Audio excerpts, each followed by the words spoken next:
Welcome to this week's Cards and Stars Meetup, Real Estate Numerology. Okay.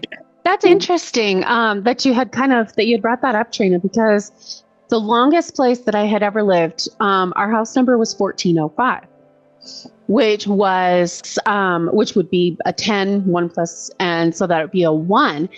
Yes. And we were in the same place. I was in that same house minus 3 years where I was in Calgary, but I was there 15 years. And Wow. that was the longest time because we moved around a lot as kids. It was kind of a little on the crazy, the whole money thing, the whole workaholics. Both my husband and I, we're crazy workaholics. It's like I've been a workaholic my whole freaking life. All right. Welcome to today's December 10th, Wednesday weekly session of the Cards and Stars Meetup.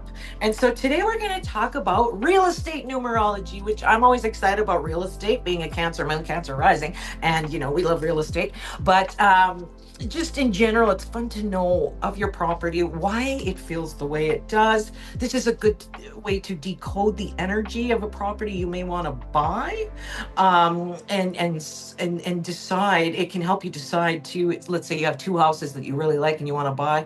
Well, one is more favorable than the other based on the numerology. And if you're new to my channel, or new to me, I should say, I'm Trina Amiot, founder of the Cards and Stars Academy, as well as you can visit me at www.themoontree.org. All right, let's get started.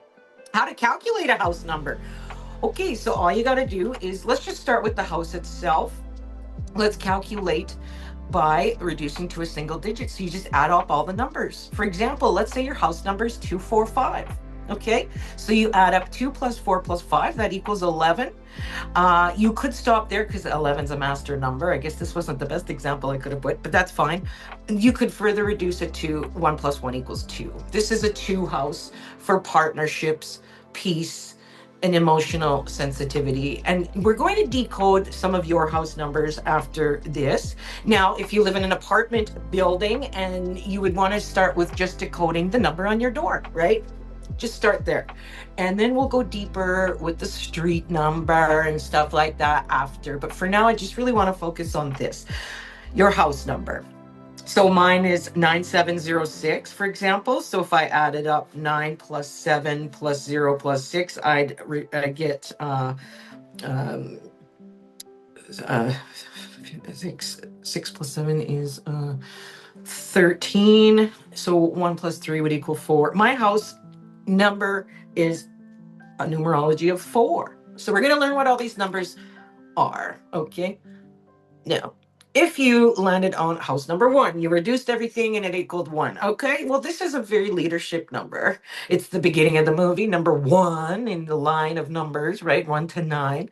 So we've got independence here in a house number 1. This is a very good house number, actually, to have, especially good for fresh starts. Say you're going through a divorce or whatever. Very good for that. And it's great for entrepreneurs as well. And for a new chapter in your life. And like I said, moving after breakup, for example, house number 1 is very good. We just have to watch out with the loneliness, or a little bit of the stubbornness of the 1 vibe. Can feel a little lonely. 1, what's that song? Lonely 1 is the loneliest number. Anyways, there's, it could be that, but you could fix it by adding some red decor, or candles, that fiery energy to bring up some optimism, some courage, some happiness, some joy to the 1 energy. If you are feeling like it's a little, I don't know, lonely or something like that. Okay. Then we get to house number 2. There's harmony here. It's very much about relationships, partnership, and intuition. Great for couples, family bonding, emotional healing. Very good there. We just have to watch out for moodiness, because it is like a 2 is a very feminine number. If the 1 was the dad and the 2 was the the mom, the wife. It's very feminine number, so there's could be moodiness there as well because there's so much emotion involved with the two, empathy, and can lead to codependency as well sometimes with the two. In some cases, we just have to watch for that, right? Everything's a light shadow side, and there's always a yin to the yang, right? And so you could fix that by adding some clear boundaries and some calming blues throughout your house too to help with that. Next, we get the three. The three is about, so if the one was the dad and the two was the mom, and they get together, 1 + 2 would equal 3, which is a kid energy. It's very creative, very joyful, lots of about self-expression, very good for communications. If you are a shy person, this kind of house can help you to be more talkative and expression. It's great for social life, creativity, and for kids, children, and that vibe of joyful being like a kid again too. It can be scattered. 3 can mean that you overspend or that you have too many branches out, and so you got to watch for that kind of vibe. Also, I know that sometimes when we live in a 3 house, we can encounter cheating. Either the person living at the house is a cheater or can experience cheating from another person because the 3 is very social and have to watch for that. Now, another thing that can happen in a house 3 number, house number 3, I should say, is that this can be a scattered energy because there's so much creativity, which can lead to clutter. And remember, like, the house itself is a reflection of what's going on in the brain and the mind. So it is a good practice to declutter. Everything should have a home. And it's good to sort of choose one focus area in your life at a time because it can get a little too scattered and then nothing gets done, right? So but it's a really nice number though for activity, and I wouldn't be surprised if you're in a 3 house, you just get lots of kids around your house. Maybe you live across from a school, something like that. There is a childlike energy to it too. And then we get to the 4, which is my house number. Now, the 4 is very good for feeling stable in the house, and it feels disciplined, and there's a sense of security with the 4. In fact, when I pulled a card before I started this meeting, the 4 came up, the 4 of Hearts, emotional security, which I thought was funny because my house is a 4. Great for saving money, for parenting and raising kids, and home renovations and such. However, the 4 can become so secure that it feels stuck like a jail sometimes, or too restricted, too disciplinary, and too overworking, because a lot of times when you live in a 4 house, you just want to work, feel secure, but it can lead to overdoing it. And so we want to add freedom symbols. Okay, this could be birds. In my house, I find that I don't know if it's like I attract the birds on purpose, but there's just so many birds around my house, and I mean every kind of bird. Like, I'll get a blue jay right at my door, like all sorts of stuff, and I'm always opening up the windows. I have a screen door with a big door. I keep that open all the time, letting in the fresh air, letting in the light, all that feeling, because this 4 house can feel a little bit restrictive, right? Like, there is that energy. So add symbols of freedom to help your 4 house. Okay, then we get the 5, very busy, very adventurous, lots of surprises, lots of change can happen in a 5 house, lots of movement, could be lots of people in and out, very social, and fun. I mean, you probably, if you live in a house number 5, you're hosting a lot of parties or get-togethers, things like that. There's a big social life thing there. And we just have to watch out for chaos. The 5 is right in the middle of the movie, right? From 1 to 9, you got the 5 right in the middle where all the chaos in the movie happens, right? All the stuff happens. So there's restlessness there with the 5, and maybe some unexpected expenses as well with the 5. And so we want to fix that with having some routines, lots of grounding stones like hematite, smoky quartz, black tourmaline, things like that, within the house to help with that sort of chaotic movement, busy energy. Then we get the 6. very family oriented with the 6. There's lots of wanting to have harmony. There's lots about the marriage and the kids. And if you think about the 1 being the dad and the 2 was the mom, and we added them up and we got a 3. So now we go 1 plus 2 plus 3. What do we get? 6. The house number 6. So it's very family oriented here, cozy home life.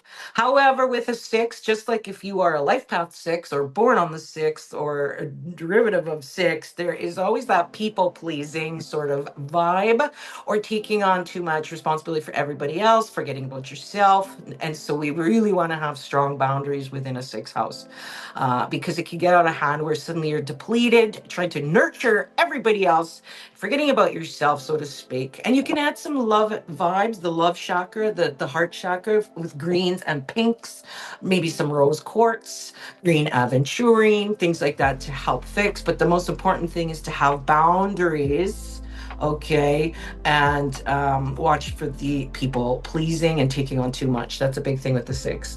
Then we get the house number 7. Now, 7 is a very peaceful number. Spirituality here, healing and inventions. I mean, this is a good house if you're writing a book and you need peace and quiet. Very much about introspection and studying. And it can get a little bit lonely in a house number 7 sometimes.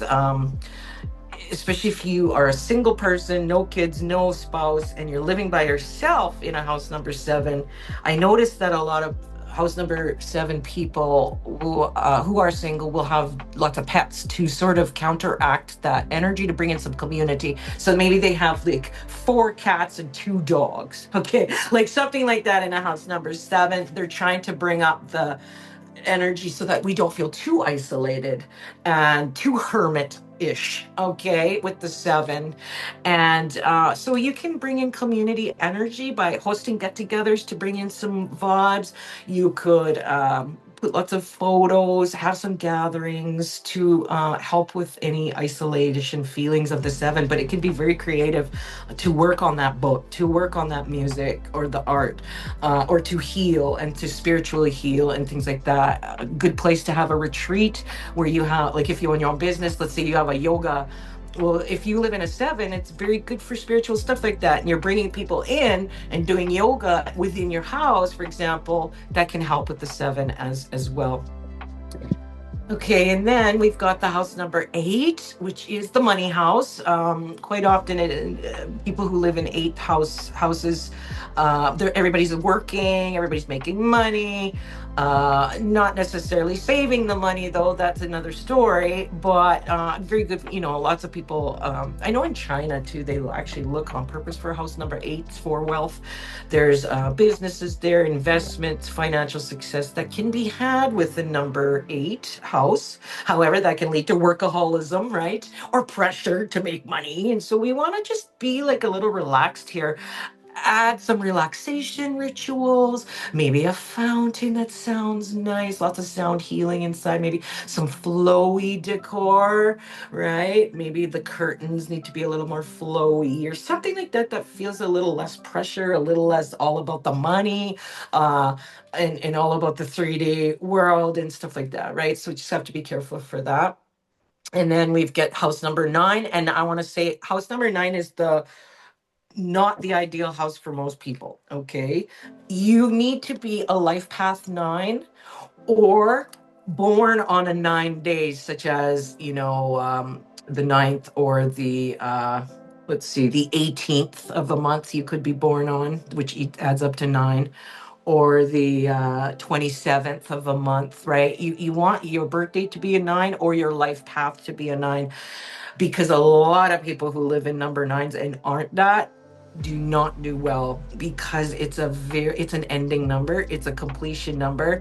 There's a lot of humanitarian, you're feeling the vibes of humanity here. It's a lot of energy, and it can be, if you feel that way, like look at your house number. Is it a 9? Because you could feel emotionally heavy here, clutter, maybe having a problem like hoarding, because you're trying to protect against all this 9 energy.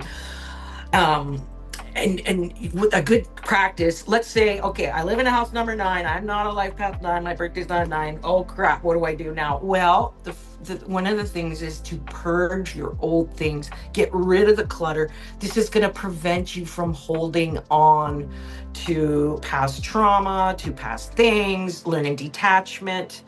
Purge these old things, have garage sales, give away to charities, sell them on the Facebook marketplace, whatever. But you need to purge quite often in a 9 house to keep the energy flowing here, and feeling better, especially, if you find that you live in a 9 house and that's why things aren't going so great in your life. So start there, purging old things. But I'll give you some other tips too after this. But let's just talk about 2 more numbers. The master numbers. This can feel intense without grounding yourself and doing grounding things like hugging a tree or getting a grounding mat or those grounding stones we talked about, like black tourmaline. I mean, I got a huge one up here. It's like this big.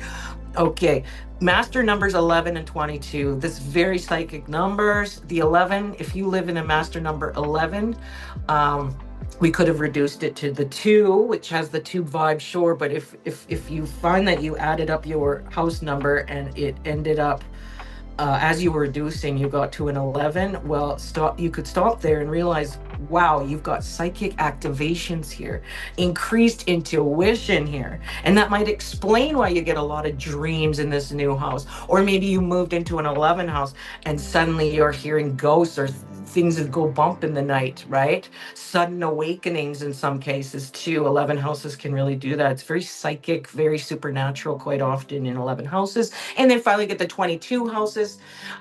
This is a master number of a master builder. So here you could build something really big, a legacy, a big, huge invention, turning your dreams into form here in a 22 house. Very big for manifestation, right? The law of assumption, law of attraction, manifestation vibes. It's like building something big here in a 22 house. Now, sometimes we get a bad house number, right? Like I told you about the 9. Okay, let's say, you're having trouble in your house, or, okay, for me, I'll give you an example. I live in a 4 house. I told you it gets, how do you say, restricted in a 4 house, too much stability. Even I had a friend come over and she's like, it's so dark in here, Trina, right? Because I had all my blinds closed because I didn't want the sun to come, because it can get very dark in my house. It's just because, and then all the trees want to grow over my house. So it can feel restricted in some cases, right? So we can add a number on purpose. What does this mean? Well, you can just go to the, thrift store, creative store, something like that, and buy one of those wooden numbers. So, and to make your house what number you want it to be. Like if I was living in a house 5 number and it's too chaotic, well, then you can buy a number 1 inside, hang it up. This changes it to a 6, a little more homey, a little more harmonious, and family oriented, and may settle it down. Or you could add a 2 to the 5, make a 2 up there. So that could make it more of a 7, which is a little more isolated and settling down the chaos and the change and being more of a 7 vibe, right? So you can do that. It changes the vibration. Now, there's something else I want to talk about, your personal year plus your real estate. So what you want to do is, let's say it's 2026 next year. So we want to know what's our personal year going to be next year in 2026, and what does that look like? So my birthday's on January 22nd. So I go, January is the first month. So I go 1 plus 22, my day of birth, plus 2000 and 2 plus 6. So 1 plus 2 plus 2 plus 2 plus 2 plus 6, right? So you're basically adding up your month and day with the year that you're looking at. So next year in 2026, me, Trina, this is my personal year 6. So I'm going to have that more homey vibe. All right. My house is going to feel a little more family oriented. This is ideal for me if I want to buy real estate as well next year in 2026, but ideal for buying a house. Okay, so we'll talk about that as well in some examples with yous right after this slideshow. Okay, so keep that in mind. Oh, and then we're going to add, some card reading. We can try adding card reading to our real estate numerology. Like today, I pulled that Four of Hearts, so I was really going to focus a lot about that. My house being a four. Now, I wanted to go a little bit deeper in this. So we talked about the house number, right? I said my house number 9706 adds up to a four. Fine, the house number's four, but we can go on the next layer. I want to see what my cul-de-sac vibe is. So my cul-de-sac address is 73 Avenue. 7 plus 3 equals 10. 1 plus 0 equals 1. My cul-de-sac is a 1. Okay? You could look at your street, your avenue. So all the people in my community on this street, in this cul-de-sac, have a 1 vibe. Remember we talked that was leadership and good for entrepreneurs? Guess what? Almost everybody in my cul-de-sac is an entrepreneur. Not even joking. I got Al across from me who owns Al's Donaire. I've got Dave next door to me who owns his business. I got Tim who owns part owner of Avenge. Like there is a huge amount of one energy, and I'm an entrepreneur in this house. So it's like the one can show your community, your street.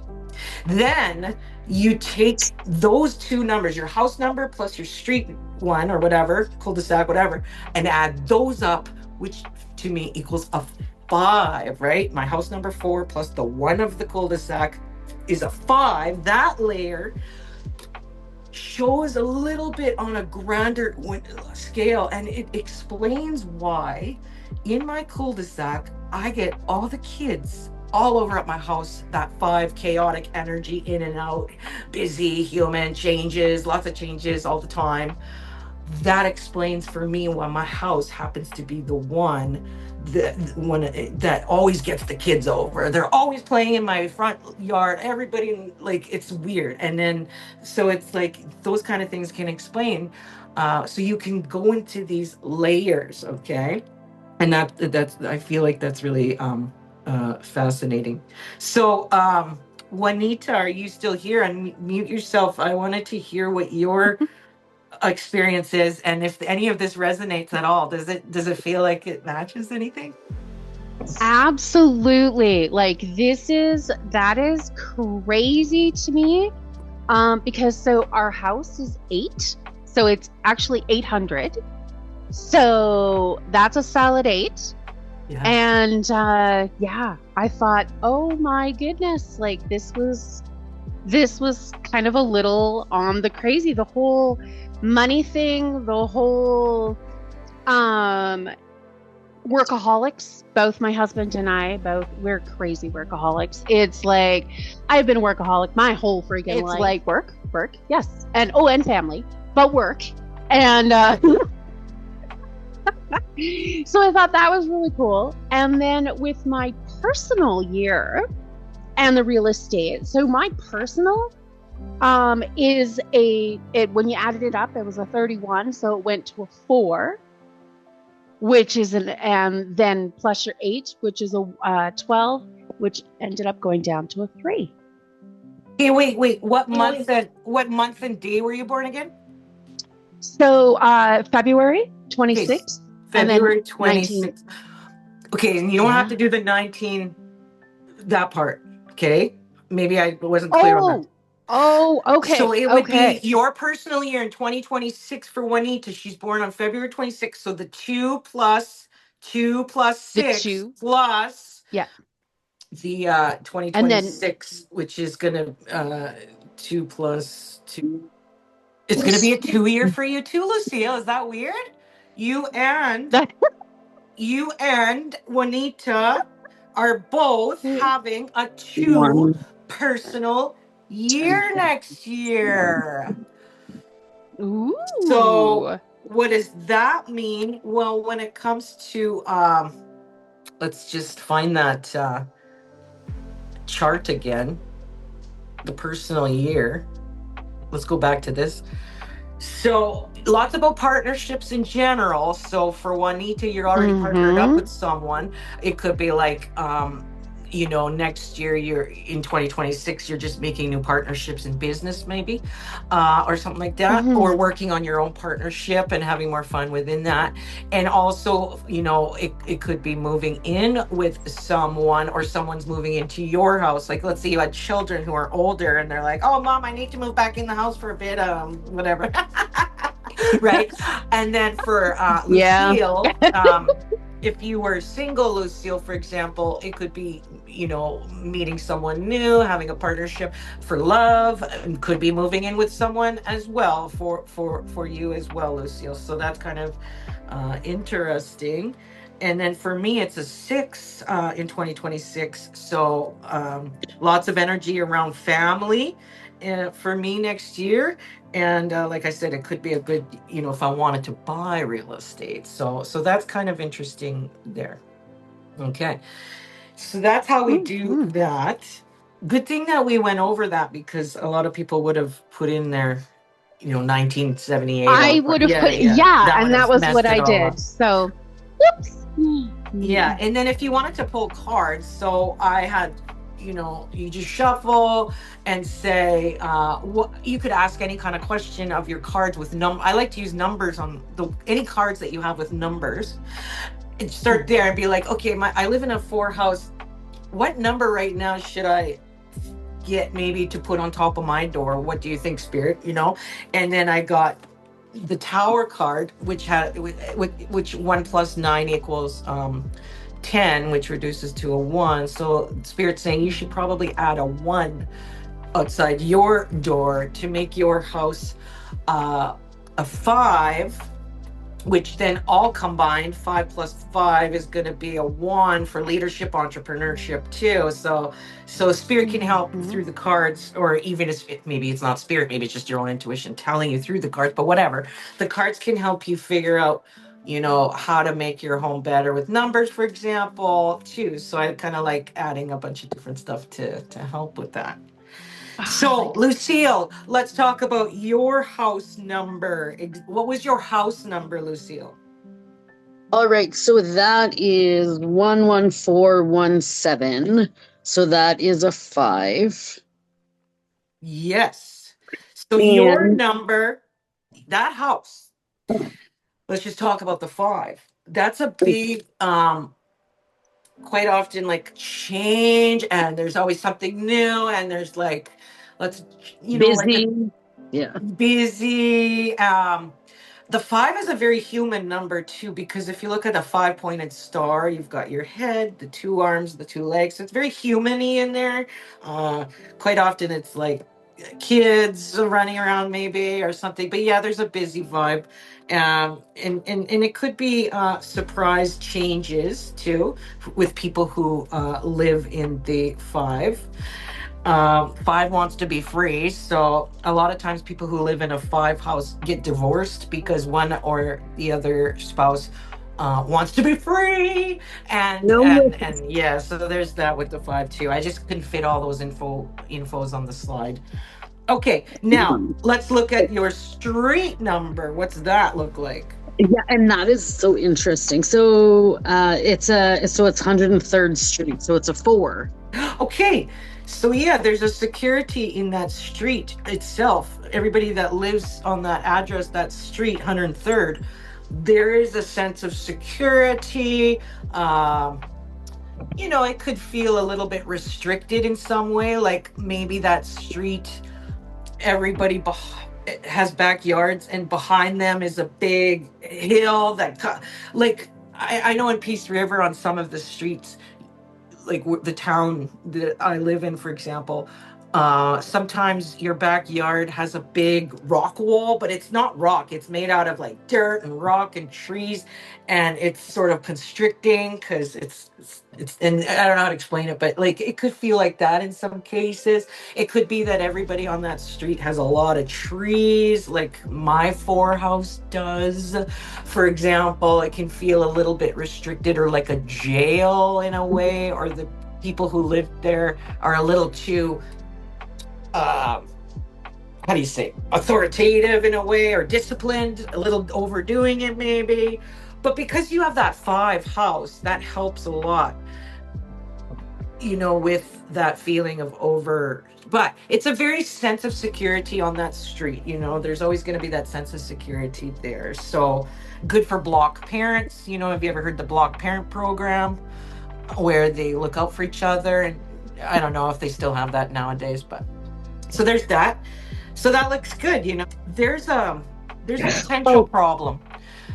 The potential problem would be if we added up the house number 5 with your 4 street, right? Yeah. So then this house is a 9, right? Then Because that would, on a grander scale, it would be a 9, which yeah. could have problems if you or your whoever is living in the house, like hopefully someone in your house has a 9 day of birth or a 9 life path, because that'll offset any problems that a 9 can bring of abrupt endings, over energy, taking on too much energy of the world, those kind of problems that the 9 can bring. So it's good to sort of go through all the people who live there and find out that person who has the 9 in as a life path especially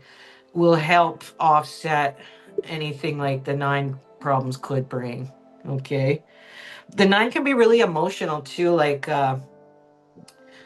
so, but because it's not a house number 9, it's just an addition of the 2. I think it's not that prominent or strong. Just in my experience, I feel like the house number is really strong. Although not all numerologists would agree with me. They would say, no, it's the house plus the street. That combination is the strongest. But I'm just saying, in my experience, I'm not sure that, the combination explains certain things, but I think the strongness comes a lot from the house number itself, personally. But maybe it's not in all cases. I don't know. And see, as you were talking, I pulled a card, and it's the 9 of Cups. Oh, no way! But that's a good tarot card. The 9 of Cups. Oh, you got it. Is that a new tarot deck, Lucio? Because I never recognized that before. Well, I think you've seen it once, but it was a while ago. Like, I lost my other set, and so I got brought to this set, but it's very pretty. It is. Yeah, the 9 of Cups is a good card. A good 9 to get. So that's showing me that Spirit's saying the 9 is not going to be a bad thing for you like it is for certain other people. And so do I have, like, we can add our house number plus our life path number, and that gives us a clue to, like, is that what you're doing right now? You added? No, what I was doing was seeing if one of the people in your house that lives there has a 9 life path or was born on a 9 day, like the 18th. Well, that's me though, because I have my birthday's the 18th. That's why it's okay. See, you having that energy born with makes it okay if anything adds up to a 9. Okay. Oh, okay. Neutralize it. But if nobody in your house had 9 energy, and then maybe that combo equaling a 9 I've seen can be troublesome and shitty, right? But because you are helping it by being a 9 and being born on a 9 day, it really, I find, offsets any trouble that a 9 house can bring, and it's actually good.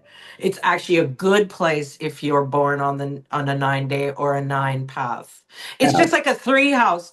A 3 house can mean cheating and something like that, but I can live in a 3 house and not have those problems because I'm a life path 3. Oh, okay. So Trina, so your life path number, that is the day you were born, correct? Life path number is when, okay, let's do yours, okay? So you were Okay. born on February 26th. So 2 plus 2 plus 6 plus 1 plus 9, 19. What's 74.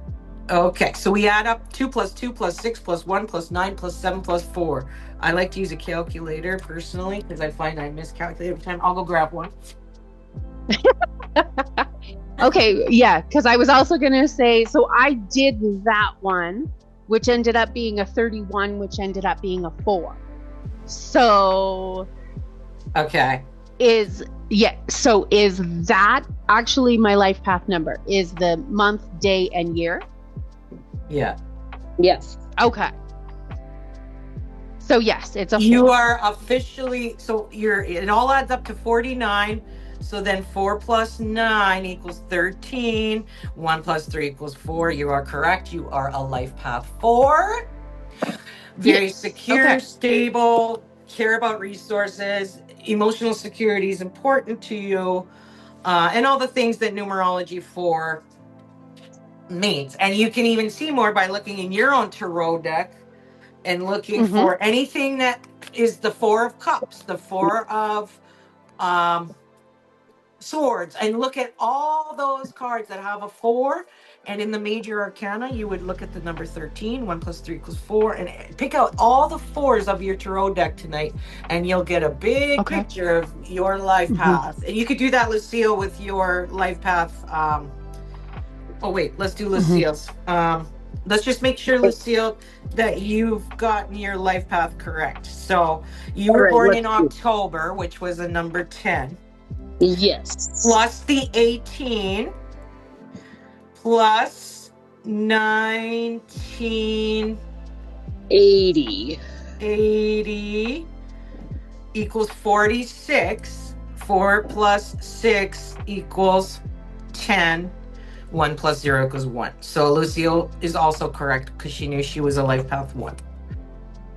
Now, that means if you're a life path 1, Lucille, 1 houses will be very good for you too, right? When we look at our life path, we can also choose houses that are in line with our own life path or our birthday.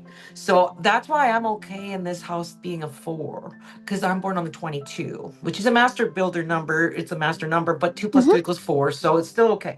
So 4, my day 4 in a 4 house, that's going to be fine.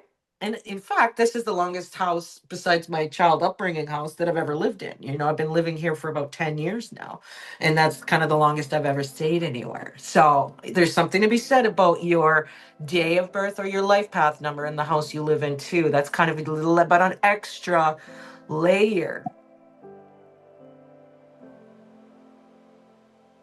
Okay.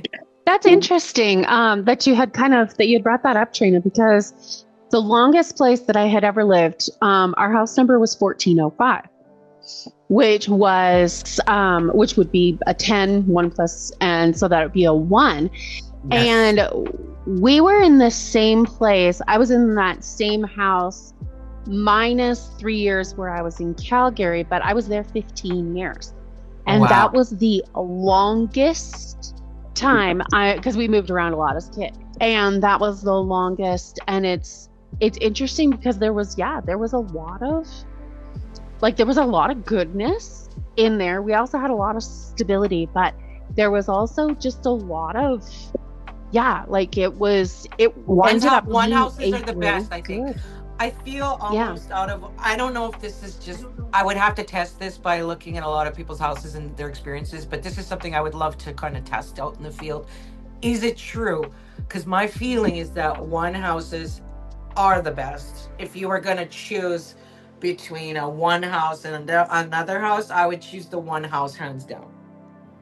Because, and just be careful for loneliness. But it's easy to fix that.